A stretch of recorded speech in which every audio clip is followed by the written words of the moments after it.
Okay, so that's going now, You're good. and we're ready to go? Okay, welcome. Thank you so much for coming. My name is Linda Scaletti. This is my colleague Michelle Bodley. Together we are the Institutional Effectiveness Department, and we are so glad to be here today talking to you about the end of cycle reflection that you do when you reach the end of your 3-year planning period in your outcomes and assessments plan. So, and David, if you want to go ahead and put the slideshow up on the screen there.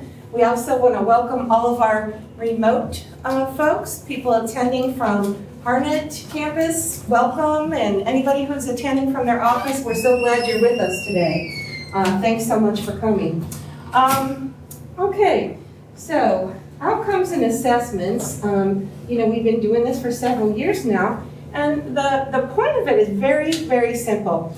It's a little different for a curriculum program than for a service area. And for these trainings, what we've done is we've combined curriculum programs and service areas. So you see people around you. Some of you are from curriculum programs, some of you are from ECD, some of you are from a service area. If you are an instructional program, outcomes and assessment boils down to what do our students need to learn to be proficient in the field that they're studying under you. What's important? What do they really need to know how to do? And are they learning it? How do we know that? And how can we use the data that we collect when we measure whether they're learning it or not to improve future learning? That's the whole gist of outcomes assessment. And then why is that important? We'll think about that for a second. For service areas, it boils down to how does my department support the college community so students can learn? Are we doing that? And how can we use that information and data to improve our future service? So I like to always start by thinking about why this is important. And a lot of folks think that we do this because SACS makes us. And it's just another one of those reports you gotta hand it in. And I do not see it that way at all. To me, it's very, very meaningful. The mission of our college is to empower people through education and training. And that is the work of my heart. It truly is. I'm an engineer. I used to work in pharmaceutical industries and the shipbuilding industry before that. And there, your mission is just to improve the bottom line and make money for the company. And to me, that wasn't so meaningful. But with our mission of empowering people through education and training, this is why we do it. We do it for these students that we see at graduation. They're so happy and they're ready to embark on a new life thanks to the education that they get from you. And I look at all these beautiful faces of faculty and administrators up on the stage, and I know that every one of you cares so deeply, just like I do, about helping these students and supporting these students, either directly through teaching them or by supporting that process in the service areas. Outcomes and assessment is a way that we can make sure that we are maximizing learning effectiveness and maximizing student success in what we do for every single one of us. So that's why we do it.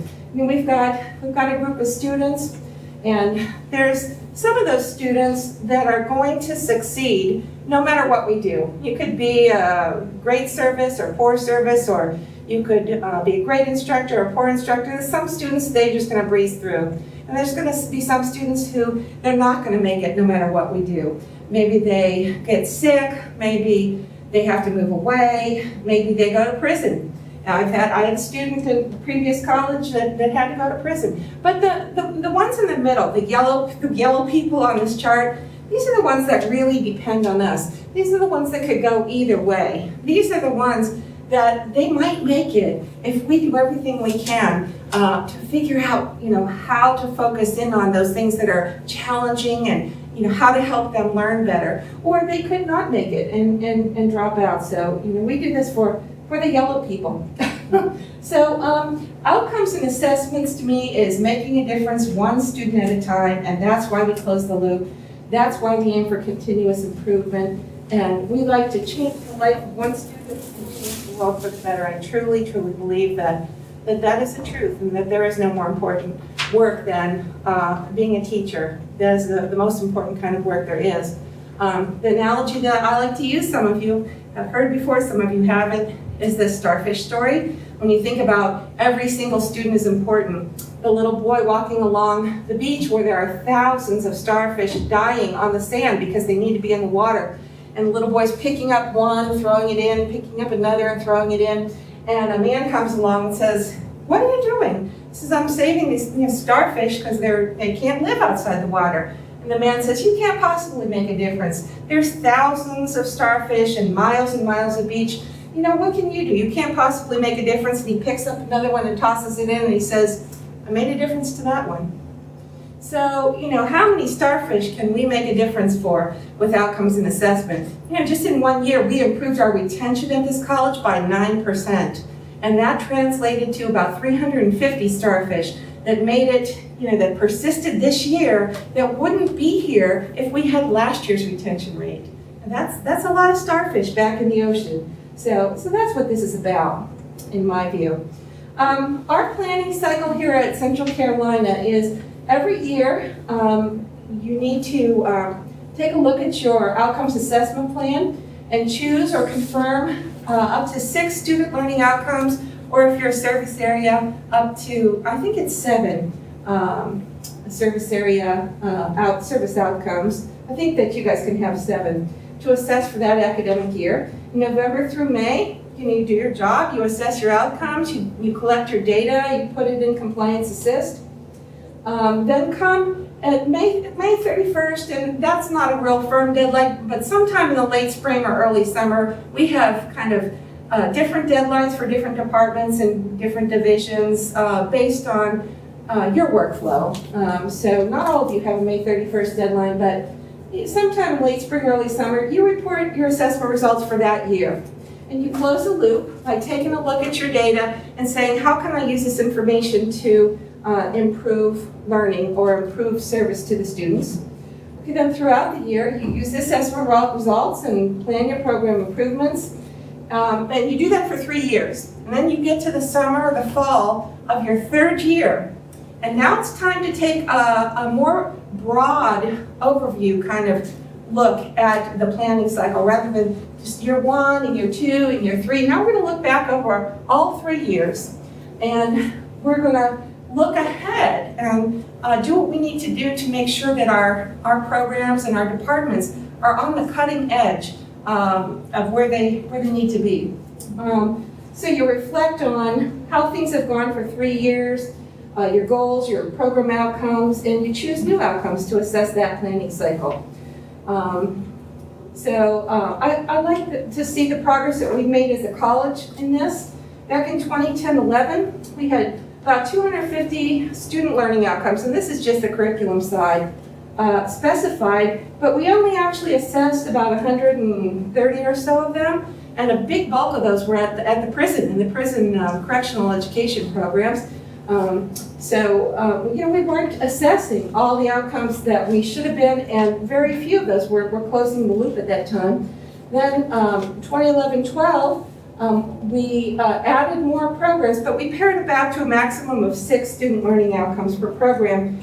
And so that year we actually assessed right at 99 to 100% of those outcomes. We only closed the loop on 81%. And then this year, we actually assessed 99% of all the student learning outcomes and closed the loop for 100%. So we're doing great. I'm so proud of us. We just handed in our SACS 5th year interim report. And only 18% of colleges make it through that 5th year interim report with a clean process. So, all the rest of them are found wanting in some way. They get a referral of some sort. And actually 70% of community colleges are found out of compliance in assessment of outcomes. 70%, and that was in 2010, that was the year 2010, the data that they gave us. 70% of community colleges in SACS were found out of compliance for either not correctly assessing their outcomes or not using the results to plan improvements and to make improvements. And we don't want to be in that 70%. I'm really, really proud. We were able to actually give SACS access to our full curriculum outcomes assessment site and many of the service areas. Their focus at 5th year is the curriculum programs. Now we're working on the 10th year, so service area and ECD, everybody else is going to get that really tight focus now as well. But we've been putting our energy into the curriculum programs up until now, but we gave them access to more than 3,000 pages worth of outcomes and assessments, and I'm very, very proud of the results. So our administrators who have been here before, they say that it's a good, solid report. So we're proud of that, and we want to keep that up. So this is your templates in outcomes. Boy, this doesn't look like the right slide at the right place. Hang on one second. Yeah, okay. We're in them. Okay. All right. So when we look at end of cycle reflection, we're going to take a look at the templates in just a second. Let's take a second to think about why we need long-range planning. And here's one of the reasons. If we didn't have long-range planning, we'd still be doing nursing like this, and we'd still be,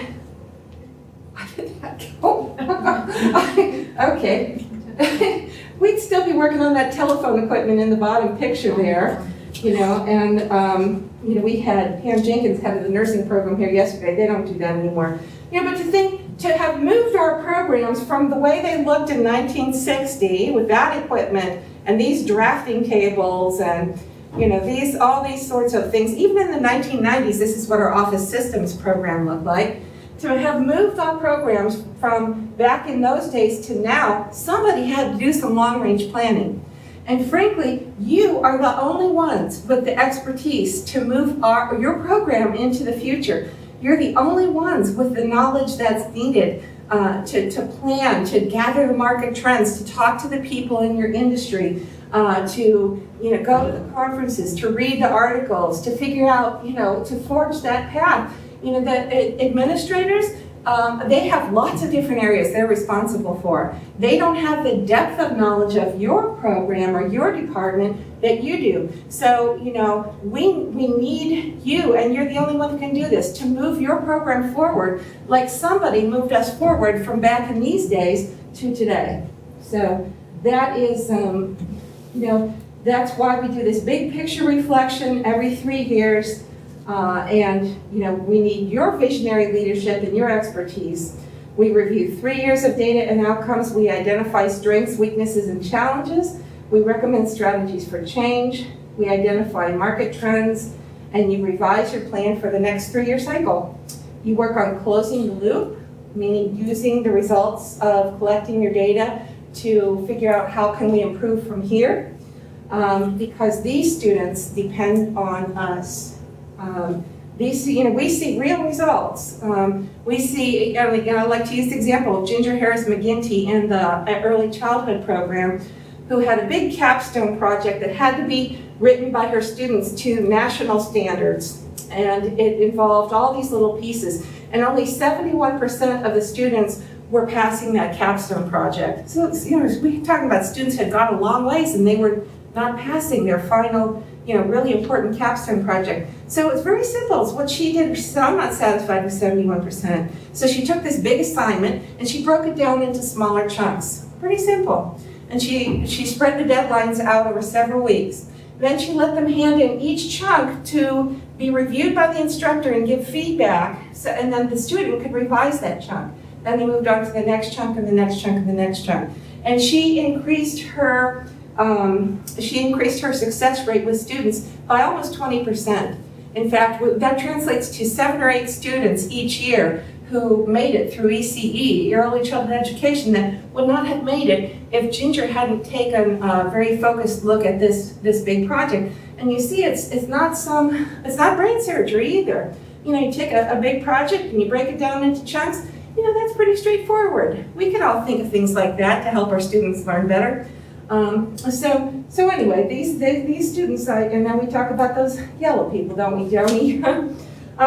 One thing we're going to look at in the end of cycle review, very similar to a SWOT analysis, and Michelle's going to pass out these sheets, which have some basically some questions that are designed to kind of make you think about some of these things as you reflect on your program.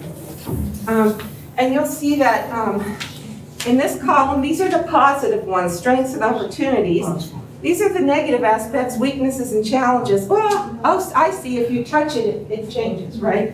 I get it now. All right. These are internal factors, strengths and weaknesses, and these are external factors, opportunities and challenges or threats. So you're going to see some templates with some of these things when you come to your end of cycle report. You're going to be asked to identify your strengths and weaknesses and challenges, strengths and opportunities and challenges for your particular program as you move forward. So let's go ahead and look at Compliance Assist right now. I'm going to go ahead and do a live demo for you and show you these templates. So when you log into Compliance Assist, you want to pull up your program. And right now I have Distance Ed pulled up. And I want to remind you, Michelle reminded me to remind you, the first thing we'd ask you to do each year is to take a look at your first tab. We don't use this very much. This is your service area profile. And this is just some basic information that usually stays the same from year to year for your program. But would you make sure this is updated? If you have a new department head, or if you have anything else that's changed, would you make sure that this first tab, service area profile or program profile, if you are a curriculum program, is updated? Okay, so then in order to work on your end of cycle review, you're going to go to this tab right here. If you see where my mouse is hovering right here, you're used to going to one of these tabs that's like an annual report, right? But for end of cycle, you're just going to go to the tab that says end of cycle, and here's the whole menu of the templates that you're going to fill out for the end of cycle. It's not very much. And if you want instructions, forget anything from our session today, there's instructions right there. So we'll go to the first template, and the first template has to do with review of quality and viability criteria.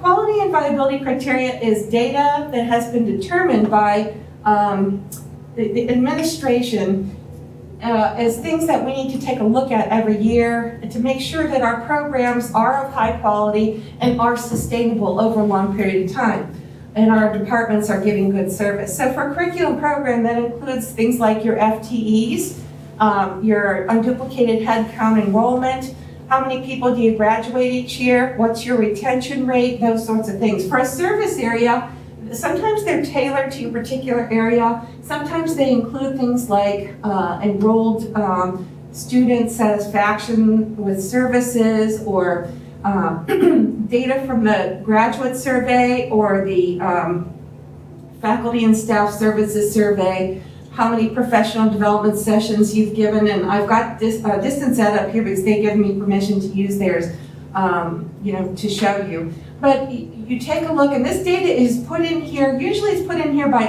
IE. Not always. Sometimes for ECD they put in their own data, but usually we put it in for you. Whenever you're filling out things in Compliance Assist, you only need to aim for the blue squares, right? The only place that you might need to put something in is going to be colored in blue. And so you can see that Bianca and Amanda, when they filled this out, they looked at the criteria of enrolled curriculum student satisfaction, and they found that for the 3 years that were covered by this report, and those 3 years are on these other tabs right here, that yes, they met the target for all 3 of those years, and then they put some comments about that. Same thing for the graduate survey. They also, we're looking at initiatives that they have in place to try and raise those rates even higher, faculty and staff and so forth. So, that data will be provided for you, and then you're just asked to take a look at 3 years worth of it and just comment on where things are going with those quality and viability criteria trends. How do things look? How is it? Are you increasing or decreasing? So anyway, just spend a little time reflecting on that. The next, you can use these green arrows up here to to navigate to the next set of templates, or you can always go back up here and click on the tab, and that'll bring up the menu page again, and then click into it that way. The next page is review of your service area outcomes or review of your student learning outcomes if you're a curriculum program. So it's going to have questions like, do these outcomes accurately reflect important service area competencies or important competencies that students need to learn? Okay, to kind of think about that. And sometimes we're tempted to pick outcomes that are going to make us look really, really good. No, there's a lot of reports. We really just, we want to show we do a great job. We all do. We do a great job. But this is the report where I would challenge you to pick something challenging, because otherwise you almost kind of waste your time. The whole point of this is to zero in on things that you could try different strategies to improve. So go ahead and pick something that's really important but also challenging. If you are a curriculum program, focus in on something that you would be embarrassed if your student couldn't do when he or she graduated. What would you be embarrassed if an employer of your student next year called you and said, hey, your student that just graduated from your gym cannot blankety blank. What would that be? Focus on those things and focus on the ones where there might be a little bit of struggle, is what I would suggest to you. Take a look and see whether your targets were met and what did you learn from measuring the data for 3 years from those outcomes. You need to talk about any improvements that you've made. You can see the distance ed department has made lots of improvements. And what changes would you recommend to your outcomes and assessments and targets for the next 3-year planning cycle? Many people will choose new outcomes to focus on at the end of their 3-year planning cycle for the next 3 years. Not everybody, though. You might find that you're still struggling with this particular outcome and you want to continue to measure it for another 3 years. Now, if 100% of your students are meeting the target, I wouldn't pick that one again for the next 3 years. I'd pick a different one. I'm so glad to have Joni here, and please, if I'm forgetting anything as we go along, Joni, please just chime in, because you and I have talked about, we've given a presentation like this together before, and so if there's anything important that these folks need to know that I'm missing. You're doing a great job. Okay. All right, well, thank you, and I just hope you'll chime in if you think of something. The next template looks at your strengths, and we're asking you to look at strengths identified by your students or by students in general. And this could be from survey data, or this could be, you can go to Steve Limpany told me yesterday, I'm going to go back and ask my students tomorrow to write down what do they think are the strengths of this program. So they're going to go ahead and do it that way. Strengths identified by faculty and staff. Talk to your faculty and staff. It doesn't have to be anything formal. But talk amongst yourself and say, what do you guys think of the strength of our program? And strengths identified by the community or other stakeholders. It could be your advisory committee or your graduates or other people in the community, donors, a good one to think. What do they identify as strengths of your department or your program? And then what do you think about all this? So there's some questions for you to use to help spur your reflection on that SWOT analysis sheet that Michelle passed out just a few minutes ago. Then you move on to weaknesses, and weaknesses are internal issues. Challenges and threats are external. So this weaknesses is focusing on challenges or weaknesses that come from inside of our college and inside of our department. So again, weaknesses identified by students, weaknesses identified by faculty and staff, weaknesses identified by the community or other stakeholders, and then what do you make of this? What's your analysis? And remember, nobody else can do this but you. You're the only one at this college with the expertise, to pull this together. You're the only one with the depth of knowledge for your department and your program that it can actually make this a meaningful reflection to make progress into the future. Then you have challenges, and these are external issues. These are challenges from the outside. One of them might be the college down the road has just opened a program just like mine, and they're taking all our students. Or another one could be, boy, the market is declining for my type of graduate. There aren't that many jobs out there, or any number of things. But take a look and see if your students, your faculty and staff, and your community and stakeholders can identify any challenges from outside. Okay? And then here's recommendations and strategies for change. Again, now this report is not due until October 31st. And if anybody has a real issue with getting that done by October 31st, please just contact me and we'll talk about giving you a little bit more time for that. I know we're getting started a little bit late in bringing you this information. And so if you need another week or two, just contact me and let's talk about that. We were mainly focused on getting that 5th year interim in by September 16th, so now we're kind of back to all of our normal activities. But, and so Amanda, I know Amanda Carter is still working on hers, but we're asking you to actually look back at the previous templates or at your outcomes and assessment annual reports from the previous years and tell us, where's the evidence that change is needed? Okay? Another really cool thing, when I went to Steve Limpany's advisory committee meeting, they talked about how their students went to interview at a particular big company near, I can't remember which one. And they didn't get the job because they didn't know how to use this new kind of oscilloscope. They didn't know how to use it because we didn't have that. So they were able to actually show that there was a great need for their students in the electronics or engineering technology program to know how to use this new technology. And what do you know? Funds were allocated and they got this awesome new oscilloscope. So you got to make the case with data though. You can't just say, well, it's really nice to have this. You've got to explain, why, what's the evidence? What's the evidence that change is needed? And then what's the strategy for improvement? Who's going to be responsible for this? What's your timeline that you're suggesting? How much money is it going to cost?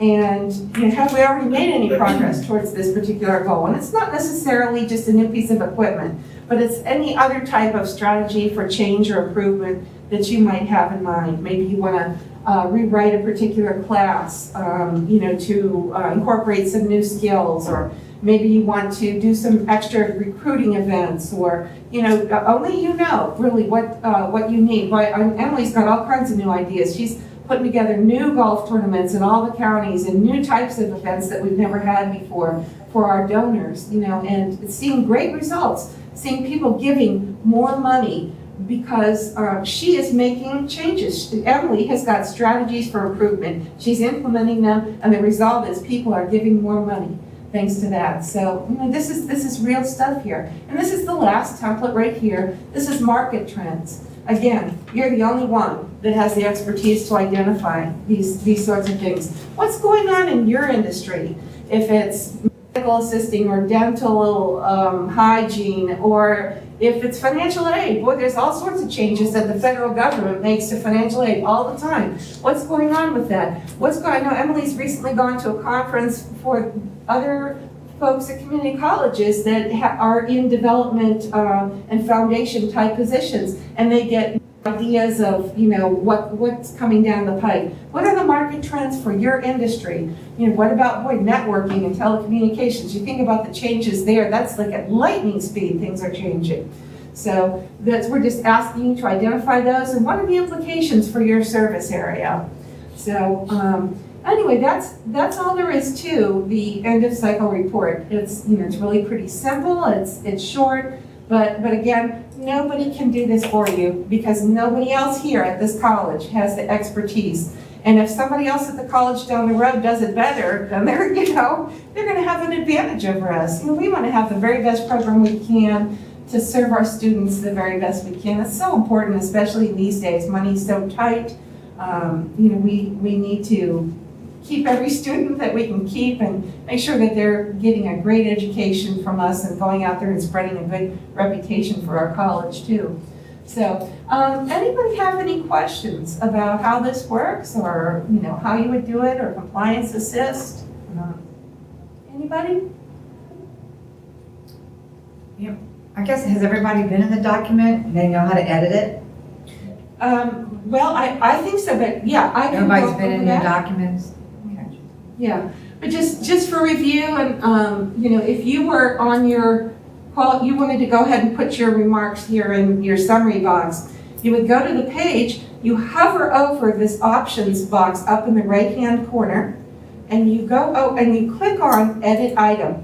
And what that does is it opens it up in editable form, and you see these boxes here with all those the information in it. You go ahead and click right into one of those squares and go ahead and just type away and type your information. When you're done, you click Save and Close, and yes, you want to check it in, because basically when you start working on it, it's like checking a book out of the library. They don't want two people to be able to work on it at the same time, so they only let one person check it out. But if you don't check it back in, that means we can't get into it. You know, or your boss is going to maybe review it, or IE needs access to it. Nobody can get into it if it's checked out to you. So when you're done, be sure and check it back in.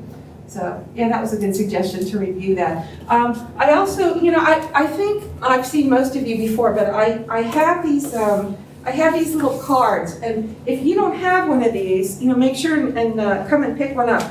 This gives you instructions on how to get to Compliance Assist, how to get into Compliance Assist, log in, and how to edit your page and navigate around when you're back in your office. So a lot of folks, since you don't do this every day or every week or maybe even every month, you know, a lot of folks like these little cards because you can't remember how to do it, you know, if you're not into it all the time.